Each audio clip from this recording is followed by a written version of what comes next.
ambapo ni vyema sana kuelewa Kizungu kwa sababu karibu 99% ya mitihani inaletwa katika njia ya lugha hiyo.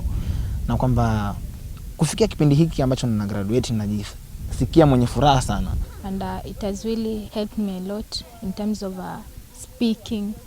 Nimekuwa even more fluent in English. It has built my courage.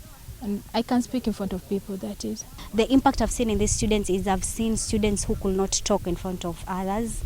And again, if you look at a coastal area, we don't speak English all the time. So there are students who have really improved in terms of how they speak, how they write, the kind of essays they come up with, the innovations in this program are just top notch. In addition to the English, they have learned about personal skills, computer skills, lots of community service and service learning. Hizi shule mbili ambazo tumetembelea na tumechukua, kuna history ya wasichana kupata ujauzito kila mwaka, na hii program unajua inachukua muda wao mwingi. Unapata Jumamosi tumewachukua wameenda wamesafisha labda bahari, ama tumewapeleka trip for 1 week Nairobi waende wakatangamane na wanafunzi wengine. So unapata hawana time ya kushiriki na vitu zingine. Yeah, the other time back then I wasn't able to speak good English, but through this program it has mentored me,